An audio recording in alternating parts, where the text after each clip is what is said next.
It's Adam from Industry Tattoo Supply here, and today we're joined by Dagmar, Sales Director from Cheyenne Tattoo Equipment, Sammy and Vesna from Billingsgate Tattoo and Barber here in Western Australia. I hope you enjoy the discussion, and yeah, thanks a lot for joining us.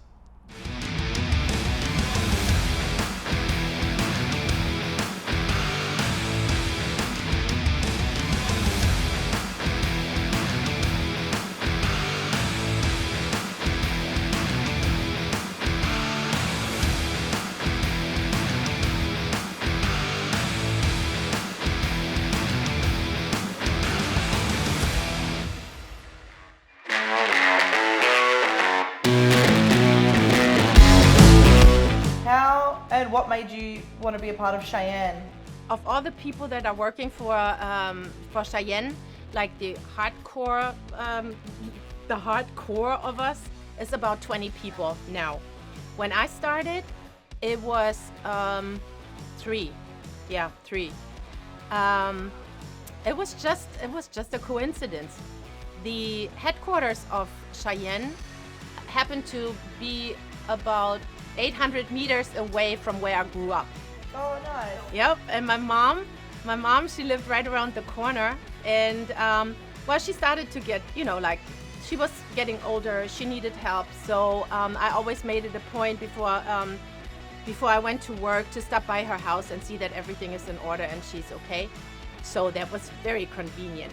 I started to work in a company that's not too far from where I'm now, and I just needed a change. And so I saw this little ad. It was just like this little in like a very local paper. And then I saw that it was, right around the corner from my mom. So I applied, I got the job, and I started at the back office. Nice. Starting small. Yeah, it was something else. It was really small. Well, there are two different business units. One is for permanent makeup and the other one is for tattooing. So. Yeah. There was a mix of both in the beginning. 2 or 3 years later, we kind of like split the business units, and this is when I started to work for Cheyenne, only for Cheyenne. And it was a lot of fun. It was like the manager in charge was the one that kind of established Cheyenne in the industry. Yeah, he taught me all the tricks of the trade, and got my first encounters with tattooers, and went to conventions, and yeah, this is when I fell in love with everything.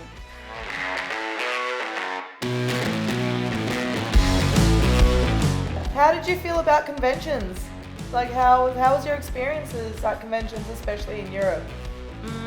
Exhausting. Yeah. Yeah. Same. I don't even want to know how it is if you have to tattoo at a convention, but it was always a lot of work. It was like 4 or 5 days where you are, up all the time, where you run around a lot, where you talk for 5 days straight.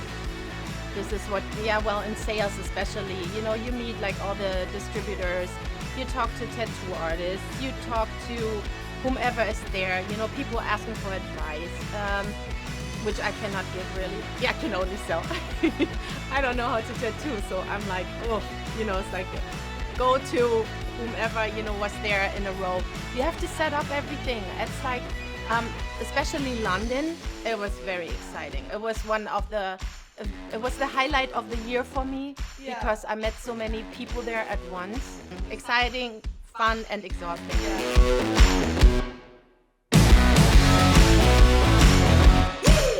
Would you say conventions is where you found your pro teams? No, not really.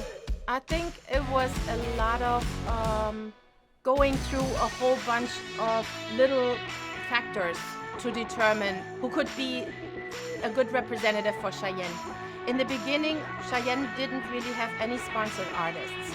It was always like we supported them, but we didn't sponsor anybody, which made it sometimes a little difficult as far as if you want to do some kind of cooperation or you have like a project that you really want to do.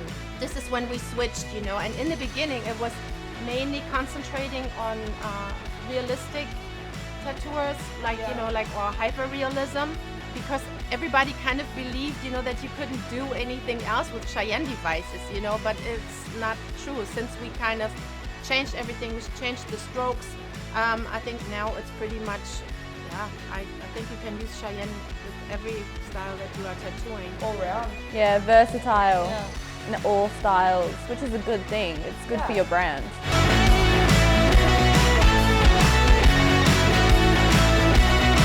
You tell us about what you do at Cheyenne.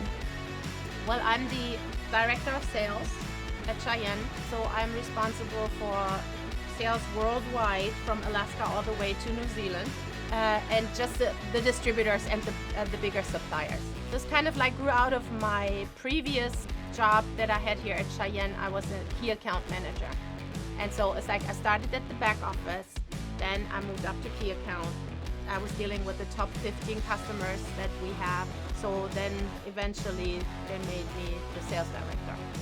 So I'm working with Larry in Asia, with Allison in North America, Jochen and Josie for Europe. It's working out pretty well, and I really love what I do.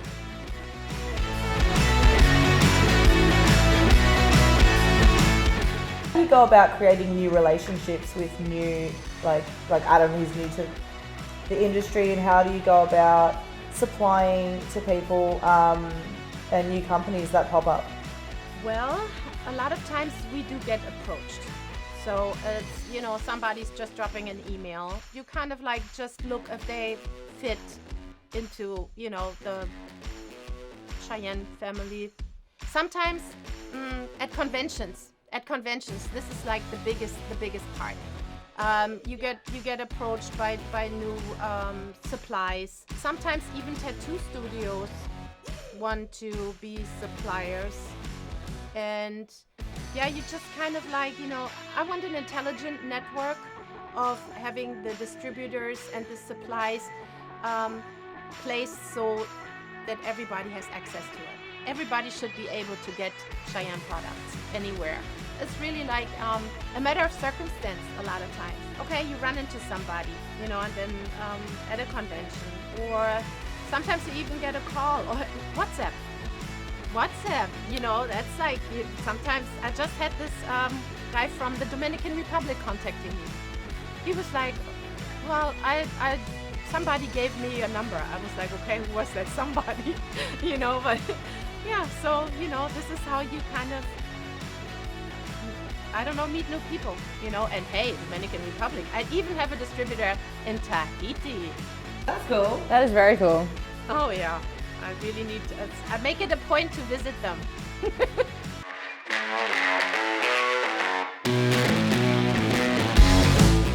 How is the tattooing life for women in Australia?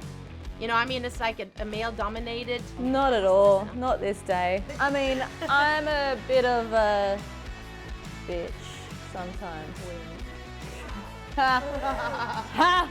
So I don't really get any of the negativity. Neither of us do. We don't. But we don't ask for it. We don't give it. We don't get it. Nah, We just do us. we just vibe. We have for 10 years, and Never had a problem being a female. I've been in the industry for 12 years, and I've like maybe had a few problems at the beginning, but nothing to cry about. Yeah, probably 10 years ago I had a lot of people doubt me. Like, I'm self-grown. I didn't have a mentor. I had a lot of people, you know, laughing at me when I was younger. But today, I think what I've grown for myself, I have a lot of respect. But definitely, if you ever visit us or like come to Australia, you will understand what we're talking about. Yeah. You understand. Yeah. Yeah, we're very welcoming as individuals. I can't vouch for everyone.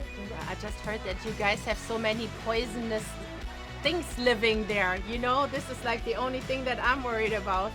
You know, I want to see the kangaroos and the koalas, you know. There's kangaroos everywhere. Take them. Yeah. Take them back. They're everywhere. But I heard you got like spiders, snakes, Scorpios, whatever. Yeah, we have pet tarantulas and I have a pet snake. I mean, you guys have like bears and stuff. But I make it a point. I definitely want, I always wanted to go to Australia.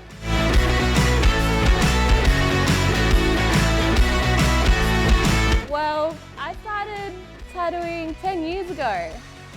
So I've been tattooing for 10 years now, and at age of 25 I opened up this studio, and September this year will be open for 4 years now. September 19th we opened, so that will be 4 years for us. And I set a goal for myself when I was 16 that I would open a tattoo shop by the time I was 35, but I would be part owner. But I did it a decade sooner.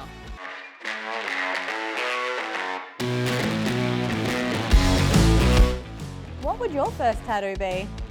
Ooh, I was just talking about this to my husband yesterday, because he's like the one, he likes to look at tattoos, but he doesn't want me to have one. So I was like, I'm going to get a tattoo, you know. So I was contemplating for a long time of what I'm going to get. But I want to, then I want to get like a sleeve, and it needs to be neo-traditional.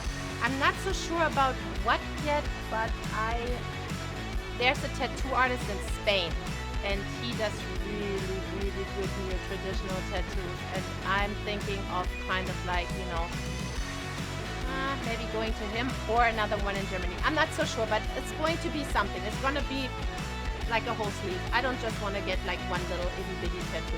That doesn't count. Good. There are some amazing neo-trad artists in Spain, I know that. So many.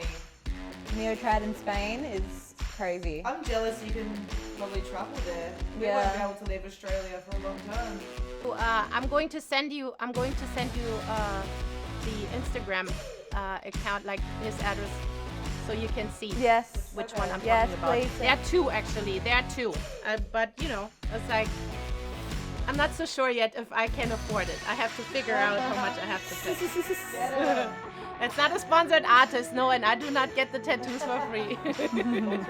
Your side, get it. Yeah, we're behind you. We're behind you. Yeah. No, we're literally behind you. Surprise. It's too crazy. I was frustrated.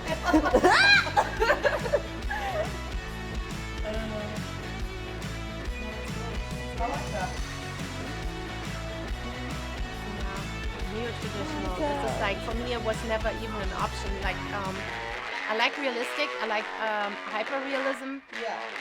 but I only like to look at it. Yeah. I wouldn't want this, you know. It's like I'm so afraid that after a couple of months, you know, I want it to go away.